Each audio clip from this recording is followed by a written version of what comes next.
ব্যবস্থার যদি কথা বলি, ত্রিপুরাতে এখন স্বাস্থ্য ব্যবস্থা যে কোনো রাজ্যের তুলনায় ফার ফার বেটার। আমি নিজেও একজন ডাক্তার, আমি জানি আগে কি অবস্থা ছিল।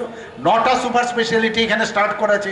এখানে ডেন্টাল কলেজ আমরা করেছি, এখানে বিএসসি নার্সিং কলেজ আমরা এখানে করেছি, আরও মেডিকেল কলেজ এখানে আসছে। ওনাদেরকে আমরা বলেছি যদি প্রপারলি আপনারা আসেন তাহলে নিশ্চয়ই আমরা দেখব। আমাদের এখানে সেন্ট্রাল ইউনিভার্সিটি আছে, এমবিবি ইউনিভার্সিটি আছে, ন্যাশনাল ল ইউনিভার্সিটি আছে, ন্যাশনাল ফরেন্সিক ইউনিভার্সিটি আছে, সেন্ট্রাল সংস্কৃত ইউনিভার্সিটি আছে, টেকনো ইন্ডিয়া ইউনিভার্সিটি আছে, আরিয়াভাট্টা ইউনিভার্সিটি আছে। একটা হাব, এডুকেশন হাব আমরা এখানে তৈরি করার চেষ্টা করেছি। জিবিতে আমরা জানি, আমি যখন জিবিতে গেছি সেখানে মানুষ মাটিতে শুতো। আমি বললাম না, এটা হবে না, আপনি শয্যা সংখ্যা বাড়ান। সেখানে এখন দ্বিগুণ শয্যা সংখ্যা সেখানে আমরা বাড়িয়েছি। আমরা চাই যে সমস্ত মানুষকে নিয়ে প্রধানমন্ত্রীজি যে চিন্তা ভাবনা করেছেন সেই চিন্তাধারায় আমরা চলি। এখানে ধম্মাদীপা বুদ্ধিস্ট ইন্টারন্যাশনাল ইউনিভার্সিটি সেটাও আমরা করেছি, মা ত্রিপুরী সুন্দরী ইউনিভার্সিটি সেটাও এখানে শুরু হয়ে গেছে।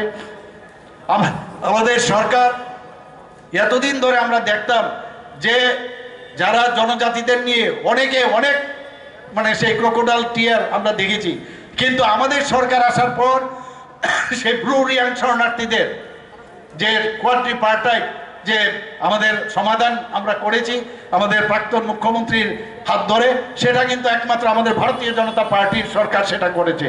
ন্যাশনাল এডুকেশন পলিসি 2020 সেটা মাননীয় প্রধানমন্ত্রীজি বুঝেছেন যে যদি আমরা এডুকেশন পলিসি প্রপারলি না করি তাহলে আমাদের দেশ, আমাদের যে যুব ভাইরা আছেন, বোনেরা আছেন, তাদের সঠিক পথে আমরা যেতে পারবো না। আমরা প্রধানমন্ত্রীজি বারবার বলেন reform, perform, transform and inform. এই ওনার যে মার্গদর্শন, সেই মার্গদর্শনে আমরা চলি। বন্ধুগণ, এখানে অনেক আমার বোনেরা আছেন, মেয়েরাও আছেন। এসএইচজি গ্রুপ সবচেয়ে সাকসেসফুল আমাদের এখানে। আগে মাত্র 4000 এখানে এসএইচজি গ্রুপ ছিল, সেই জায়গায় এখন 56,000 আমাদের এসএইচজি গ্রুপ হয়েছে এখানে। বন্ধুগণ, আমরা এর মধ্যে এইবারের বাজেটে আমরা ঠিক করেছি যারা এখানে বোনেরা আছেন, মহিলারা আছেন, পিঙ্ক টয়লেট আমরা দেওয়ার চিন্তা এবারের বাজেটে আমরা ঠিক করেছি, যেন দূর থেকে দেখলে বোঝা যায় যে না, এই টয়লেট শুধুমাত্র মহিলাদের জন্য। আমরা ই ক্যাবিনেট আমরা শুরু করেছি, যেটা কোনোদিন কেউ ভাবেনি। আমাদের মন্ত্রী বাহাদুররা যখন যায় এখন কিন্তু সেই কাগজের বান্ডিল নিয়ে ঢুকে না, ই ক্যাবিনেটের মাধ্যমে সেখানে সমস্ত কাজকর্ম হয়।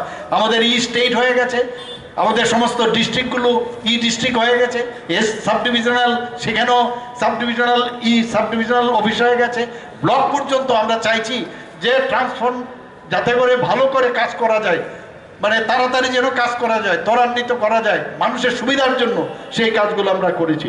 আমরা মাননীয় প্রধানমন্ত্রীজি বারবার বলেছেন হীরা মডেল। আপনারা জানেন যে মাননীয় প্রধানমন্ত্রী যে যাওয়ার আগেই অনেক কিছু দেয়। ন্যাশনাল হাইওয়ে, এখানে 6টা ন্যাশনাল হাইওয়ে দিয়েছে, আরও 4টা ন্যাশনাল হাইওয়ে হচ্ছে এখানে। আমাদের ইন্টারনেট সারা ভারতবর্ষের মধ্যে আমাদের ইন্টারনেট হচ্ছে 3rd স্ট্রংগেস্ট ইন্টারনেট।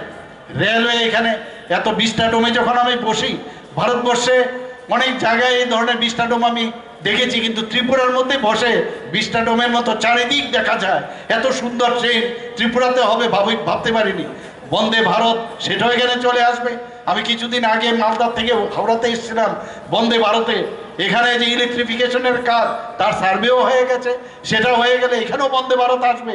বন্ধুগণ, প্রধানমন্ত্রীজি একদিকে রাস্তা দেখাচ্ছেন, ট্রেন দিচ্ছেন, ন্যাশনাল হাইওয়ে দিচ্ছেন, সব দিক দিয়ে উনি আমাদের রাস্তা দেখাচ্ছেন। কিছুদিন আগে আমরা প্রধানমন্ত্রীজির ওনার যে ভিডিও কনফারেন্সের মাধ্যমে অনেকগুলো নর্থ ইস্টের উনি যে অ্যাক্ট ইস্ট পলিসি যেটা বলেছেন, আজকে অ্যাক্ট ইস্ট পলিসির কারণে নর্থ ইস্টকে এতদিন ধরে যে অবহেলার চোখে মানুষ দেখতো, সেটা কিন্তু প্রধানমন্ত্রীজির কারণে